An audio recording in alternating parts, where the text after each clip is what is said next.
Hi everyone, and welcome to another edition of Leadership Revealed. Whether you're watching this on YouTube or you're listening on the podcast, I promise you this is going to be an absolute cracker. Now, this isn't a normal podcast or YouTube video where you're just listening to me. I'm interviewing no other than Ben Ryan, former Fiji's Rugby Sevens coach. Now, if you're a huge rugby fan like me, you'll completely understand and appreciate what a legend Ben actually is, especially in the rugby game. If you're not, you're about to find out. And what Ben did was absolutely remarkable. He took Fiji, languishing down at the bottom of the world rugby tables in sevens, and he took them to number one. And that culminated in winning the gold medal at the Rio Olympics.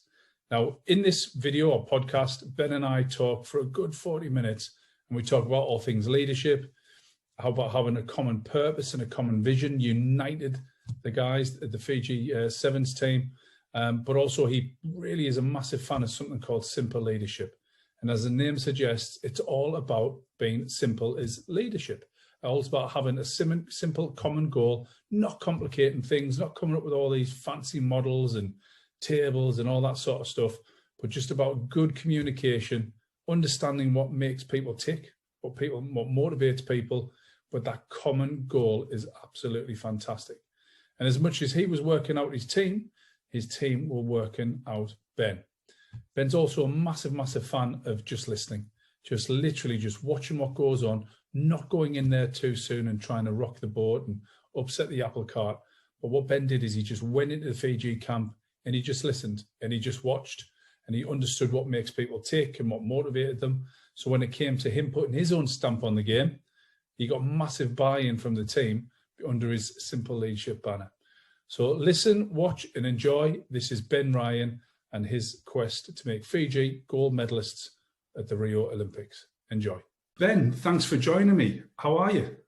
I'm good, thanks, John Paul. Yeah, no, thanks for asking me on. All good here in West London. Sun's sort of shining, and it feels like life is slowly going back to normal. You know, work seems to have come back online a bit more, getting to see people a bit more, which is what I do. So yeah, all good. Fantastic. Well, you've got an absolute amazing story. So I know our viewers, watchers and listeners are going to be just enthralled with your story. Quick little plug, if you don't mind. Sevens Heaven, absolutely fantastic book. If you haven't read it or got it, guys, strongly recommend. So you started off as a teacher before you got into coaching. That's quite a natural progression, but have you always been into rugby?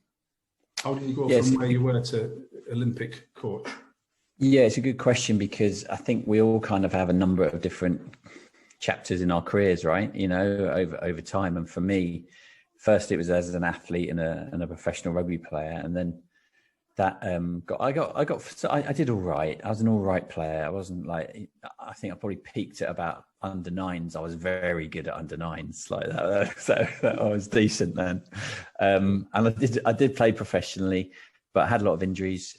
I was injury free for most of my career. And then I got them all in one season, all in sort of a 6-7 month period where prolapsed disc, PCL, broken leg, and a shoulder operation as well. So I think I ended up having about 7 operations. I don't know. I think just bad luck really. And then I went into teaching. So I was a supply teacher because I thought I was going to carry on playing. And I suddenly had no job, nowhere to live. I went back home, lived with my mum and dad, and started supply teaching in London really. So, you know, you wait by your phone at 7 a.m. till someone rings and says, right, there's this school in Brent, and off you go. And then you're a supply teacher where everyone knows you're a supply teacher and they'll try every trick in the book. And it was good fun. It was good fun. I learned quite a lot on how to crowd control from my early teaching days. And we had and then one of those schools asked if I'd like to stay for a couple of terms. So at the time I had nothing else. I was kind of hoping I was going to recover injury and come back and play.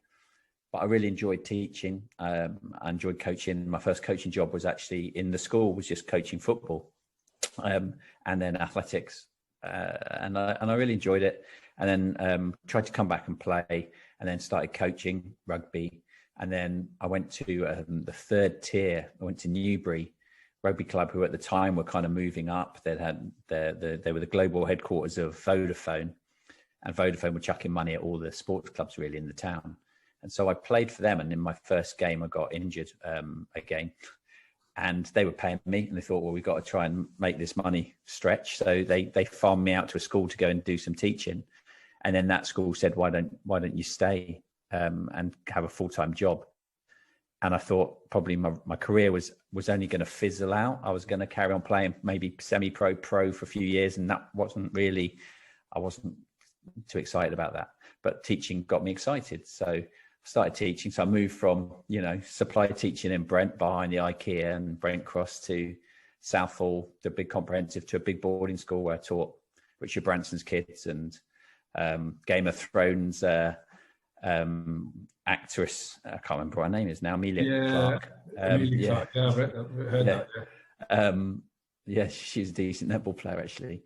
And then I started my coaching, and I literally worked my way up from coaching, football in a comprehensive in London to a private school to then university. I was Oxford University under 21s coach, Oxfordshire coach, Southwest Schools coach. Then I worked with England under 18s, and then I worked at Newbury Rugby Club, and then went full time with them. Got them promoted, and the story carries on really. Where I just kept moving up and just doing my badges and qualifications. I had a sports science degree from Loughborough, and I had a master's from Cambridge. So I had that education behind me, that knowledge across the kind of quite a range, I guess. So that really helped me. And then I was the first group of coaches on level 4 for the RFU with people like Sean Edwards. And that's when kind of the radar came up for the rugby union. And that's when they asked me to go and work for them. And then I worked for England for 7 years and coached I was skills coach of the first team scrum half. So I'd travel around the country coaching scrum halves. And then I'd coach the England Sevens team. And that was in itself was a bit of a up and down period for England Sevens, because they had literally gone from being able to bring in all the best players in the country, the young best players, to getting its kind of legs cut off. Really, we couldn't bring any of those in, and had to look at trying to turn the program into a full-time program where you had to bring specialist sevens players and contract them, and that was our only option other than shutting the program down. So I set up a full-time. First time anyone was fully professional players joining England Rugby. And then I also set up a training base at the Lensbury Club, which is still used now by England Sevens and the 15s team, and kind of any touring team will come and use it. And then, my last year, I fell out of love really with rugby, and not so much the sport. Just I don't know if you've ever had this, but like up managing. Like I always thought, kind of moving up the system as a teacher, as a junior teacher, then head of department and different director of sport, all those different roles, but there's always someone higher that kind of I always thought kind of managed me. And so when I went to the RFU, I had, my guys on top of me, I thought they managed me, but I needed to up manage them better because they weren't very proactive. It was causing problems politically. It was all over the shop back then. And I took my eye off the ball. I was spending way too much time in meetings and fighting upper management rather than actually coaching. And so that kind of just took my sheen off everything I did. I didn't really want to be there. I wasn't enjoying it. I felt I was under the magnifying glass for everything. And my last game was the World Cup in Russia. And we'd just got the team into the World Cup final, first time in 20 years, and should be really excited. And I just wanted to get out of the tournament and go home. And I wasn't finding any joy. And that's, I guess, the turning point in my career, really, when I left. And then a mate said to me on Twitter, have you seen that Fiji are looking for a new head coach? And that began the next chapter. So, yeah, I saw you on another podcast, and you sort of said you got through the semis, and you were meant to be elated. You were in the final, and you just, it was a bit like, I'm not too fussed. So when you parted ways with the RFU, what was the sort of time frame that you were out of work? Was it a while? Was it straight away the Fiji job came up? Yeah, it was almost immediate. So I kind of, I've said this before, it comes out in the press that you've stepped down, but effectively you got pushed out. And I was then going to go. English Institute of Sport contacted me and offered me a job with them. And I was going to go and do that. And it was more strategy and more behind the scenes, really. And then within a couple of days, I suppose, and maybe not even, that I'd left England, mate said to me, have a look at Fiji. And I thought, okay, when I'd played against Fiji and against like Waisali Serevi, who's, a magician, probably the best sevens player ever to play. And I'd played against those players. And I'd coached a couple of the Fijian boys that ended up playing for England that were in the British Army. But I just saw how consistently inconsistent they were, On their day, they would just tear everyone apart. And then on other days, they'd just collapse, they'd give up. I've played against them where at half time, they didn't bother having a huddle, they just sit down wherever they finished the game at half time. Really? And then they stand up and they got, that, you're onto a good thing as the opposition then. And, with England, I think we put 40 points on them the last time I played against Fiji, that just before I left England, we'd beaten them by 40 points. And it's like, that should never happen. That, that's the national sport in Fiji. So it was really a curious opportunity that I thought, what's the harm in sending a CV across to them? And then they came back and said, look, we know who you are. You've missed the deadline, but let's have an interview on Skype. And that interview was all over the shop, and was 2 hours later than it should have been. And it was 2 a.m. back in London, ended up being 4 o'clock. And if you work with Fijians, Fiji time is something that they'll know about, no hurry, no worry. And eventually they did call me, and that conversation led to me a week later paying for my own flights to fly to Fiji and starting 3 years living and working for the Fijian Rugby Union. So when you got there, obviously it's classed as a third world country. There was a bit of political issues going on. Wasn't the head of the military also the head of the Fijian rugby? So when you got there, you must have thought, what the hell have I signed up for here? Because it's been polar opposite to what you're being used to in the RFU. Well, you say to polar opposites, but yeah, maybe a military dictator is not too far far off my old bosses. Yeah, like when I made the decision, after that, I won't give you the long story, but after I did the interview on Skype, the following morning I found out that the CEO that had interviewed me got sacked. So I thought, okay, well, that's going nowhere then, and this is going to be for someone else. But then a couple of weeks later, I get a phone call when we're out in Richmond somewhere having dinner, and it's the new Fijian CEO, and he basically gave me 20 minutes to make my mind up. And if I'd had like a full day and I'd had all the facts, then I probably would have said no. But I knew I needed to just have a restart in my career. I needed to do something different, and it was a long way to go and do something different, but I just said yes. And I didn't have all that information. So I didn't know how much I was getting paid, how long my contract was for, what it'd be like to live in Fiji, who my boss was, how many players were left and how much budget they had. And slowly I was finding out the information for that, which wasn't particularly good at the time, that I wasn't going to get paid anything because I didn't have any money and they'd gone bankrupt, and all the good players had gone overseas, that my boss was the military dictator. So I had to get pretty good at out managing, and yeah, they were at a real low point as a union. But what they did have was, it was a national sport. So yeah, these players hadn't trained professionally. They were really inconsistent. There was a whole new wave of them that we'd have to bring into the team because the old team had all gone overseas. But they were very talented, and it just got me excited again. I was just thinking, right, okay, well, look, this is day one. They're unfit. They don't know how to look after themselves professionally. They had no game plan. We had no training base. We had 8 selectors that were picking the team. So there's lots had to change, and we didn't have any money. But they were so happy when we were training. They were so grateful. You saw flashes of stuff that I'd never seen in rugby players before, and you're thinking, okay, this is a good start point. We might have nothing, but we've got the raw quality, which was the players, and they were ready and they wanted to learn and they wanted to get better. So what's interesting with sporting is that there's a lot of parallels between sport and business, and culture is definitely one of them. I'm really interested to see how, because we've been acquiring estate agents and other businesses, and one of the things that we try and do straight away is we sit down and we talk to the new employees. I mean, they're not huge businesses, half a dozen employees, maybe 10 at the most. One of the things we do is we try and see what the culture is like, because inevitably what you've been sold is the culture when you buy the business or when you take the job is completely different to what it actually is.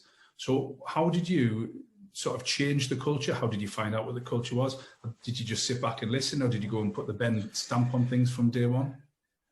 Yeah, I bet you get that all the time in business. And I work across in corporate as well with HSBC and different companies. And the first thing I do whenever I go in anyone, wherever I am, if it's in a football club or it's a small business, you've got to take in information, right? So however you manage to do that, and I'm going to find out as much as I can about the people that are involved around me. I'm going to listen. I'm going to go into where they culturally are from. So it's a bit different if I'm in a football club in London.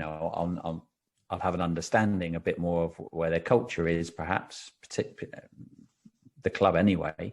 But in Fiji, I'd never been to Fiji. I hadn't gone to school there, hadn't eaten Fijian food. So I had to go and find out more about the culture. So I did a lot of listening both to, not to understand, but to get even deeper than that, to try to really get a feel for the culture. And I think I'd got pretty average at listening. I think with the RFU, it had become like a bit transactional, and just to answer questions and not really get to understand someone. And for them to, good listeners really should make you feel like they really care about you. And the best way of doing that is getting to know someone, finding out more about them and where they're from and what their purpose is. And I think that's at the start of every culture. You find out what the culture is for that the purpose is for that culture, and then you start to put things into place. So that's what I did to start with. And when I felt I had enough information to make a decision, then I started to implement some guardrails. I call them guardrails. So it's effectively like, if you imagine like this box, there's a square. The outside of the box is the guardrails. That's what we've just decided are our discipline, our timings, all those sort of things. Inside that is your culture, and your culture then is all about making sure that people feel safe, psychologically safe, to be their best version. So they've got a common purpose. They've got that us story. They understand what they're trying to deliver. You can definitely get success without that. If you go in a company or a club and they haven't got an us and a purpose, short term, you can do all right, but long term, it will drag you down. And so I needed to find that as well. And all the boys came from very poor upbringings. The richest kid was Oscar, our captain, Osea Kalinasau. And, he took it in turns to go to school because his mum and dad could only afford the bus fare for like 2 out of the 3 kids. So they all had that common purpose, that it changed their lives playing professional rugby. It would make a difference to them and their families. And they also came from a third world country where they always felt they weren't quite good enough. Yeah. And they had an opportunity through Rugby Sevens and the Olympics to go and prove people wrong. And that was quite a strong early kind of purpose that we started to see. And on top of that, I've got it written down. It's my only tattoo that I've got, Velamani. And Velamani is a Fijian phrase that means work together, love each other, but work together. And that's the kind of village feel. And culturally in Fiji, everyone in the village has to look after each other, work for each other. And that's how we saw the team. So if anyone's not doing what they should do, then rather than make it personal and start saying, John Paul, like, why have you not done this? Or why we talk about Velamani and said, are you sticking to what our cultural principles are and, our values, Velamani? And then we get conversations from that, and it takes away it being personal and it directs towards that alignment that we all want.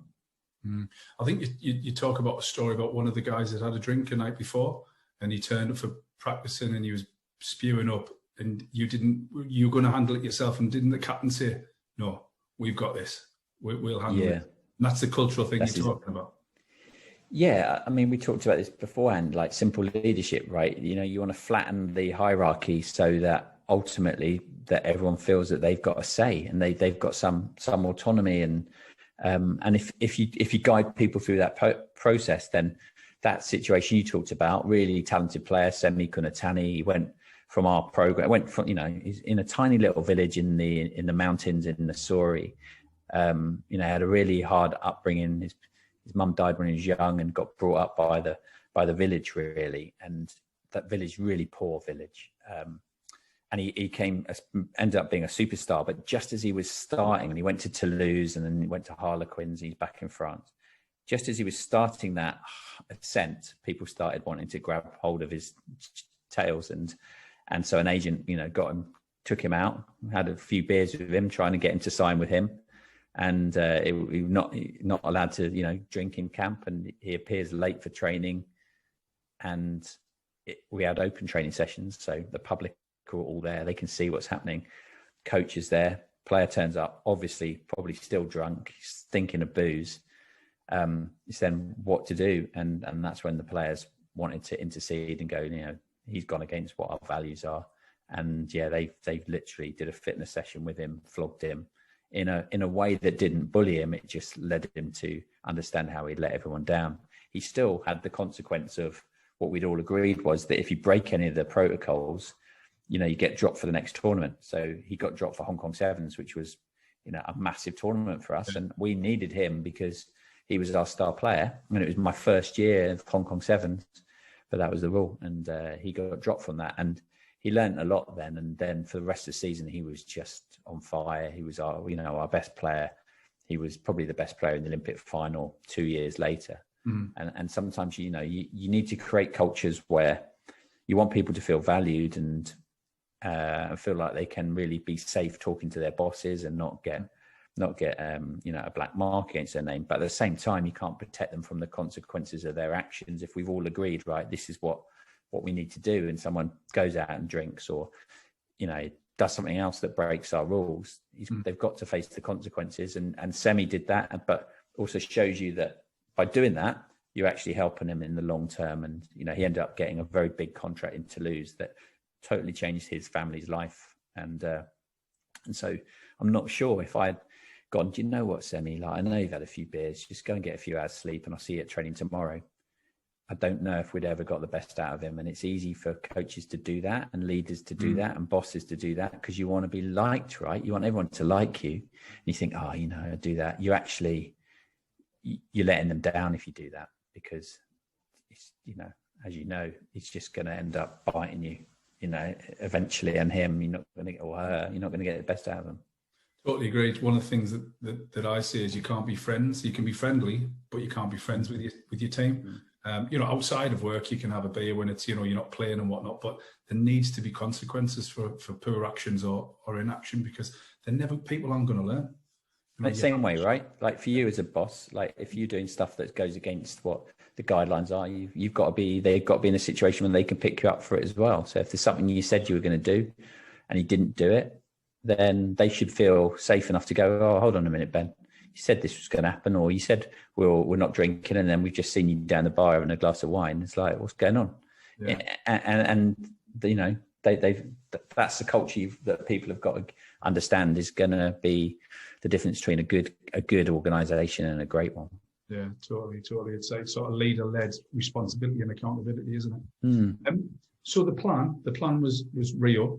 When you got there, there's a great story about one of the guys who was lying down. He thought his legs had been cursed and whatnot. When you saw that and you saw the state of, these guys are huge units. Physically, they're fit, probably the most explosive, like sort of national race on the planet. Talent in abundance. You saw the talent, but did you think, my goodness, I've got my work cut out here? And how did you go about turning that into reality? I saw the talent. There was, I think I quickly realized, don't assume anything. So just because I'm setting a fitness test up, don't assume that they understand why I'm doing that or why I'm telling them that they can't put 12 teaspoons of sugar in their cups of tea in the morning. Or 12. Yeah. Oh yeah. Yeah. In the mornings, like that would be the norm, that teaspoon could probably stand up on its own in that cup of tea. Wow. And that's just, I mean, I remember in my first couple of years with England, I remember one of the Samoans had come down and he had got a loaf of bread. He'd hollowed out the loaf of bread. He had put in ice cream in the loaf of bread, and then he'd poured Coca-Cola into the ice cream, and this whole thing dissolves and it goes. And it's like, that if you don't know that it's doing you damage and it feels good at the time, then, you don't assume that, if you don't know, you don't know, right? And so there were lots of things that those players didn't realize they weren't doing to get themselves to be their best version. And so diet, intensive training, standards, that was kind of those three areas that we needed to do well. But I couldn't come in as this white English guy and just tell them like, this is the way to do it. They would have said yes, they would have got on with it. We would have got people disciplined and all the other stuff, but I wouldn't have got them playing the way we wanted to play on the field, which was like, risk-free, really like, playing the way we wanted to play. If I'd been so strict and very dictatorial, wouldn't have worked at all. And plus culturally, they'd had enough of that with previous centuries where, the empire had done various things to the islands. And I didn't want to come in as this white guy that wanted to sound like he knew it all. They were very bright rugby players. They were very clever, really understood what needed to win tactically. And so I needed to plug into that and understand to get the best out of them. I needed to adapt as well. Yeah. I mean, one of the things that is incredibly impressive about, you being in charge of the journey was the time that the guys peaked. So, it's a 3-year journey, but to peak at where you did in the final was just perfect planning.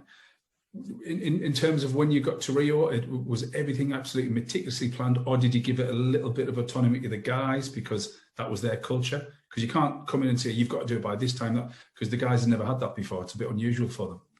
Yeah, you agree things that you want to do. So, take going into the Olympic Village. I mean, the Olympic Village is a difficult place. Right? It won't be this Olympics because it'd be very sanitized and social distanced, and people have to, I think you've got to be out 48 hours after you finish your competition.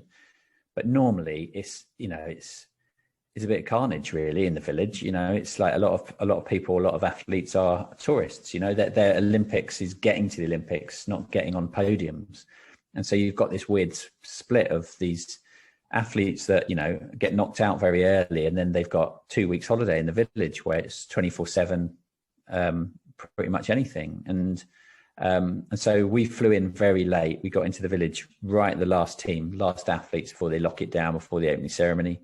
And we had agreed that if we're going to do this well, we needed to control what we could control. And that was get our diet right and come off any sort of communication outside our group. So, hand in your phones, hand in your laptops, but understand why we were doing it, that we needed to be tight as a group. We didn't want anything that was uncontrollable. We didn't want any negative social media stuff or anything that could have got in the way, and we could control that. So once you explain it and they agree, then it makes things a lot easier. If I just got right fellas phones, taking your phone off you and hadn't told them why, then you're not getting buy-in, and you're also getting just people not feeling like there's a trust there. So everything had to get kind of engineered so that we agreed what we were going to do, and they understood, they connected why I was asking things for that, for them to do, and taking them off carbohydrates or whatever it was.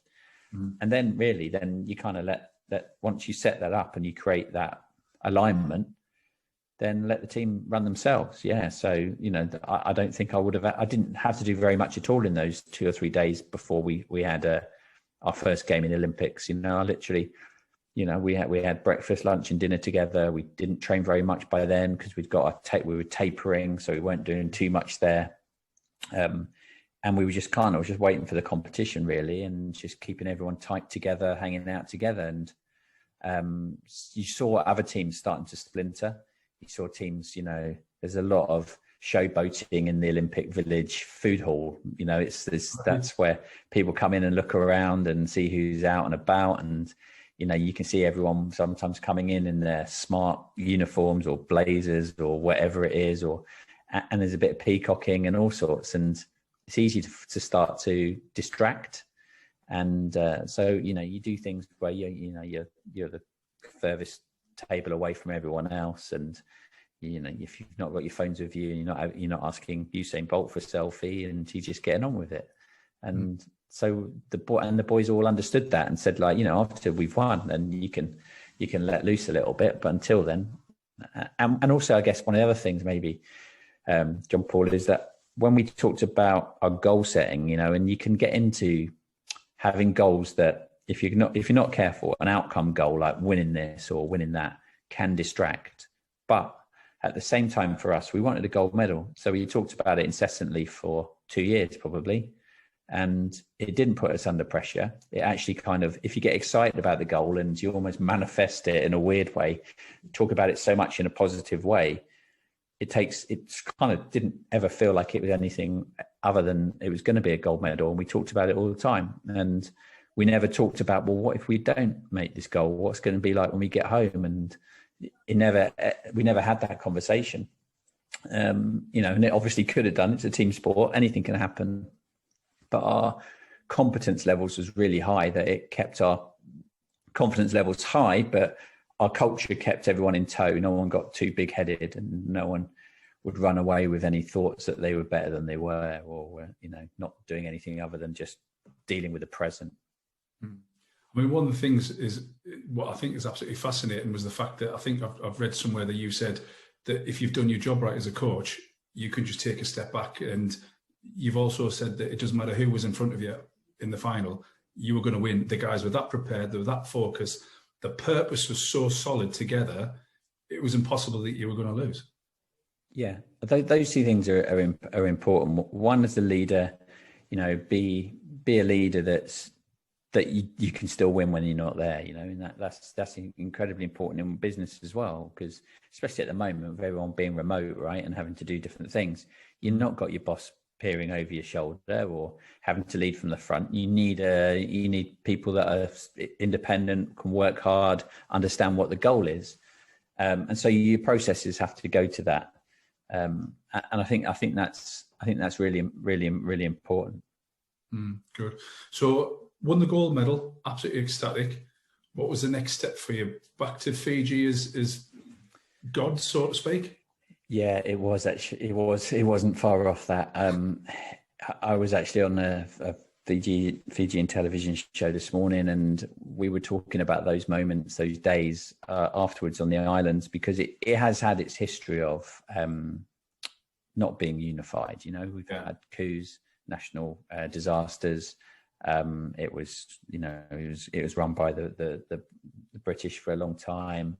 There's been chiefly wars, all sorts of stuff, and we actually the country felt unified on that moment. And I think that was probably the greatest thing that had happened for us in the gold medal. So we came back 3 days of bank holidays, massive celebrations. The whole country was off work basically for the rest of the week, which would have hit the GDP for a bit, but we did see the bounce back. There was increased tourism and stuff like that. We were the most Googled name Fiji for 30 minutes after the Olympic final. And a lot of tourist trade came by going, oh, look, where's this country? And then had a little look on Google. Oh, it looks nice. Yeah. Oh, there's some nice hotels. And before you know it, it did have a material effect, winning a gold medal on the economy. And you come back and you get given various awards and all that sort of stuff. But everyone's so happy that we kind of had proven that all the players had obviously come from the islands, come from the villages, and they can show that, you get things right and you trust in their ability and you put the things around them. You can achieve all sorts of things. And I think that glass ceiling, a lot of us kind of feel sometimes wherever we come from and whatever we've done. And so a lot of people back on the islands just gave them hope that, it might not be sport, but it might be getting that qualification or going to get that job overseas, that they could do now. You know, there's no reason, if they work hard enough, that those things can't get achieved. And I think that was probably the vibe, the kind of feeling we got back on the islands those following days. Great. You've actually got your face on legal tender, and you've been given, is it Ratu, the only non-Fijian chief title? Yeah, I have. Yeah, so they put me on the 50-cent piece. I'm on the head now, and I'm on they've got a $7 note, which is normal legal tender. They obviously 7 for sevens, so I'm on the back of that, and yeah, they made me a chief. So my official Fijian name is Ratu, which means chief. Peni is Ben in Fijian. Peni Raini Latianara, and Latianara is the chiefly clan in Serua, where I lived in the province in Fiji. So I did all the proper chiefly. The ceremony that lasted a whole day to become a chief, and that was crazy. It was live on TV, and I was chasing various people and getting my clothes ripped off and stuff thrown over me, and it was magical, actually, you know. And all the local villages, like 50 of them, had all made me loads of mats. I had hundreds of these mats as well, and it was amazing. You get whale's teeth as well that you get given as a chief, and there's a real responsibility that goes with that as well for the community. So, massive. Yeah. So where is Fijian rugby? Is it in a good place at the minute? Is it still a long way to go?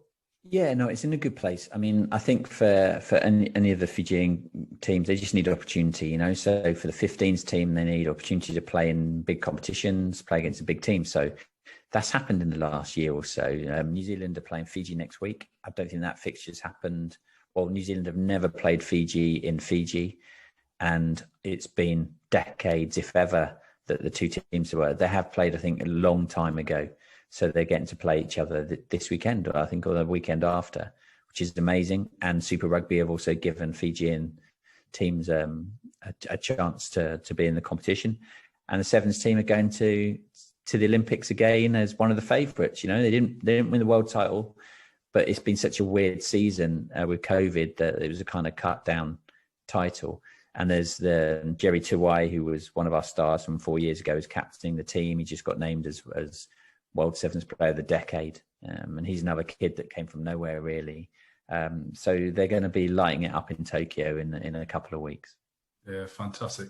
I'll tell you what's absolutely brilliant is to see that the correlation between leadership in sport and leadership in business, and everything you've said there just resonates about there needs to be consequences. Don't try and get the culture right. Don't overcomplicate things. Trust your team.